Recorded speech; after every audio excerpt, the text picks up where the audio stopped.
네, 안녕하세요. 구진우입니다. 오늘은 이제 이번 주부터는 스키마에 대한 얘기를 좀 한 번씩 해보려고 해요. 많은 친구들이, 선생님 수업을 듣는 친구들은 꼭 한 번씩은 들어봤을 법한 얘기가 스키마이죠. 근데 사실 뭐 1년을 듣든 뭐 몇 달을 듣든 스키마란 얘기를 처음 이제 듣게 되면 많은 친구들이 좀 눈도 흔들리고, 야, 저게 무슨 말인가? 너무 어렵다. 이렇게 받아들이는 친구들이 많아서 좀 정리를 해보는 시간. 왜냐면 내신을 할 때나 그다음 평소에 수업을 할 때는 또 수업 진도 아니면 내신 진도를 나가야 되니까 길게 설명을 못 하는데, 그래도 영상으로 찍어 놓으면 뭐 언젠가는 써먹을 수 있지 않을까라는 생각에서 한번 정리를 해보려고 합니다. 그래서 스키마에 대한 기본적인 얘기를 하고, 그다음에 매주 하나씩 메인 스키마들, 그러니까 하나씩 잡아서 좀 짧게 최대한 찍어보는 방향으로 한번 영상을 만들어 보려고 합니다. 자, 그럼 스키마에 대한 개념부터 한번 볼게요. 자, 스키마라고 하는 것은 일단 얘 이제 한국어 뜻부터 좀 알아보면, 나도 이걸 찾아보니까 뭐 도식이라고 하는 것도 있고 뭔가 생각하는 틀 정도로 얘기를 하더라고요. 근데 이거를 뭐 한국어로 알 필요는 없지만 여기에 좀 담겨져 있는 의미가 뭐냐면, 우리가 생각을 하는데 도움을 주는, 생각에 도움이 되는 친구들을 얘기한다라고 이제 볼 수 있는 게 그 스키마라고 얘기를 하고 싶습니다. 우리가 모든 게 다 새로운 정보라면, 모든 것을 새롭게 알아가야 된다면 늘 이제 에너지가 많이 되겠죠. 힘들겠죠. 왜? 늘 새로우니까. 내가 아는 게 없어. 근데 인지적인 틀 또는 도식, 내가 뭔가를 이미 알고 있는 안에서 내가 세상을 보게 된다면 좀 더 어떻게 되겠어? 효율적이게 사고할 수가 있겠죠. 효율적. 그걸 알려주는 것이 스키마다. 그러면 선생님 수업에서 얘기하는 스키마가 뭐냐? 바로 글.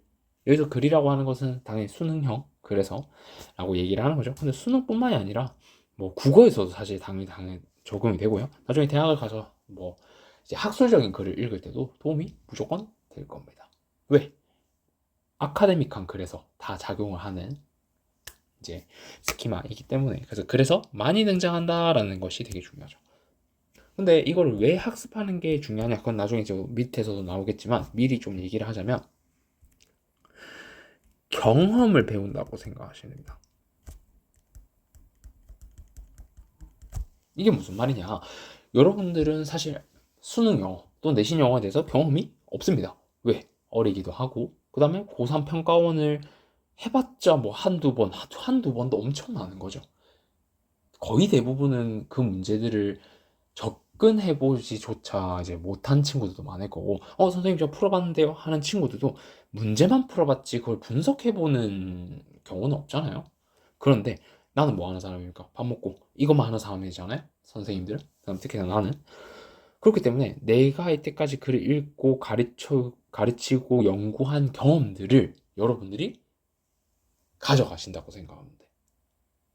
그럼 얼마나 좋아요? 여러분들 효율적으로 그냥 이걸 들어서 내가 익히기만 한다면, 이 사람이 알려주는 거는 수능에서 계속 나왔으니까, 내신에서 나왔으니까, 선생님 내신 수업 들어보면 다 정말 적용이 많이 되는 걸 볼 수가 있었을 겁니다. 특히 고등 친구들은. 자, 그래서 많이 등장하는 배경 지식일 수도 있고요. 대립 개념일 수도 있고, 논리일 수도 있습니다. 배경 지식이라고 하는 것은 말 그대로 배경 지식이죠. 우리가 그래서 많이 얘기하는 그런 것들, 뭐 과학적인 걸 수도 있고, 인문적인 것들도 있고, 그래서 배경 지식, 말 그대로 우리가 책을 읽을 때나 독서를 할 때 얻을 수 있는 배경 지식이고, 대립 개념이라고 하는 것은 말 그대로 이제, 그래서 선생님이 독해할 때 많이 쓰는 A와 B, 반대되는 그런 개념들을 대립 개념이라고 합니다. 이제 이것들을 이제 거의 메인으로 쓸 건데, 뭐 예를 들어서 자신의 반대는 누굽니까? 타입. 이런 것들이 개념입니다. 반대되는 것들.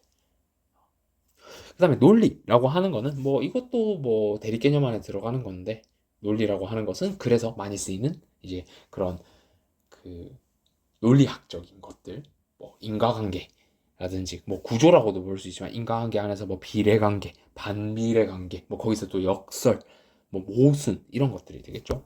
그래서 논리에는 뭔가 모순이라든지 역설, 뭐 딜레마 이런 얘기들, 이런 것들을 이제 또 알려드릴 겁니다. 되게 재밌습니다. 배우면. 머리 아픈 친구들도 있겠지만. 자, 두 번째, 스키마 학습의 필요성이라고 적어놨는데, 자, 왜 이걸 배워야 되는가에 대한 얘기죠. 근데 사실 이거는 위에도 적어놨듯이 얘는 효율적입니다. 너무 효율적이에요. 이거를 배워두면 글을 읽는 것도 편할 뿐만 아니라 문제 풀 때도 너무 편하죠. 왜? 틀을 제공을 해주니까. 틀이 있으니까 그대로만 쭉 사고하면 되는 거죠. 맞아. 그럼 읽어볼게요. 글을 그냥 텍스트로서 접근하는 것이 아니다. 즉, 문자 그대로 받아들이는 게 아니라는 거예요. 뭔가 공식처럼 틀이 딱딱딱딱딱 적용이 되기 때문에 그 안에서 우리가 생각을 하면 되는 거죠. 이거는 이제 되게 도움이 많이 되는 부분이 되겠죠. 다음 두 번째, 글이 어떻게 진행될지 예측이 가능하다라는 거. 만약에 이 글이 아까 위에서 봤듯이 자신과 타인에 대한 내용이라면 이 부분은 자기 자신에 대한 내용. 근데 이거는 뭔가 여러 사람이 나오는 것 같아. 그럼 타인에 대한 내용. 그러면 둘 중에 누가 주제인지에 따라서 글을 우리가 예측을 할 수가 있겠죠. 그래서 뭐 자신이 주제면 타인은 뭔가 좀 이 글에서 반주제, 즉 반대되는 개념이다라는 것을 우리가 적용시켜가면서 볼 수가 있겠지. 그래서 그런 것들이 될 수가 있고요. 그다음 3번. 이거는 이제 문제풀이, 즉 속어법에 대한 얘기인데요. 속어법에서도 당연히 적용이 됩니다. 그냥 우리 왜 그렇게 푸는 친구도 있죠. 내가 제일 싫어하는 문제풀인데요. 그냥 안 나왔어요. 관련이 없어요. 너무너무 싫어하는 풀입니다. 그냥 그거는 운에 맡긴다고 생각을 해요. 진정한 실력이 아닙니다. 알죠? 선생님도 뭐 나도 문제를 풀 때 그런 경우가 있어. 이거는 조금 그냥 뭐 상관없는 얘기인 것 같은데 라고 생각이 들 때도 있죠. 근데 그거는 근거가 너무 부족하잖아. 근데 얘는 이 글은 A에 대한 내용인데 얘는 B에 대한 내용이네? 반대네. 또는 반대로 B에 대한 내용을 찾아야 되는데 A가 있다. 그러면 그런 것도 적용해 볼 수 있는 거죠. 그래서 얘는 왜 필요하는가? 왜 필요하는가? 좀 더 속어법에 있어서 좀 더 근거를 가질 수가 있다라고 하는 게 너무나 큰 장점이죠. 그 다음에 언어로서 접근하는 것이 아니라 마치 이제 좀 수학적으로. 그래서 수학적이라는 것은 정말 이제 수학이 작동한다는 게 아니고 뭔가 딱딱 떨어지는 그런 이제 풀이가 가능하다라고 하는 거죠. 자, 그 다음에 세 번째, 스키마 학습 방법입니다. 스키마는 그럼 도대체 어떻게 학습해야 되냐? 혼자서 학습할 수 있는 것이냐? 혼자서 학습을 못해요. 아까 위에서 얘기했죠? 얘는 경험이라고. 경험이 있는 사람한테 배워야 돼요. 나. 그 다음에 이렇게 스키마를 가지고 얘기하는 사람은 많이 없어요. 왜? 영어 공부를 그렇게까지 할 필요가 없다라고 생각을 하기 때문에 이런 어려운 걸 해야 되나 싶은데 나는 내신에 있어서 이게 너무 필요하다고 생각하는데 특히 뭐 선생님한테 수업 들었던 해강고든 센송고 친구들은 느꼈을 거라고 생각을 해요. 왜 이런 어려운 얘기를 막 하지? 그냥 지문이나 설명하지? 라고 생각이 들었을지 몰라도 나중에 이것에 대한 진가를 알게 되면 글보다도 스키마가 더 이제 궁금해질 수도 있겠죠. 여기서 도대체 뭐를 쓸까? 저 사람이. 뭐 이런 거. 학습 방법입니다.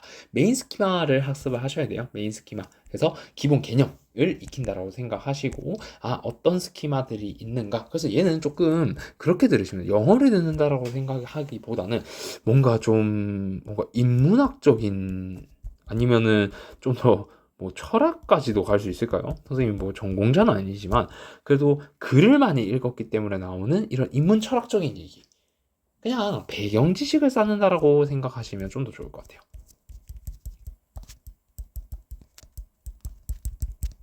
배경 지식.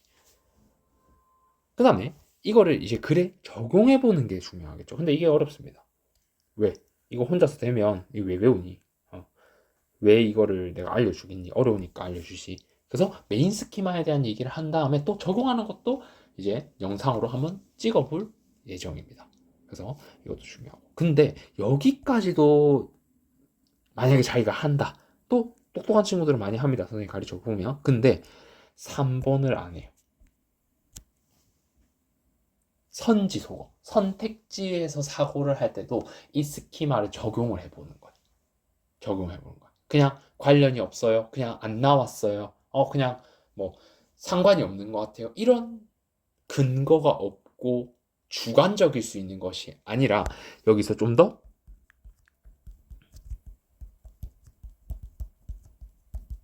객관적인 증거를 한번 스키마로서 내가 적용을 해보겠다. 틀려도 괜찮아요. 틀려야 돼. 틀려야 이 생각들이 정확하게 갈 수 있단 말이에요.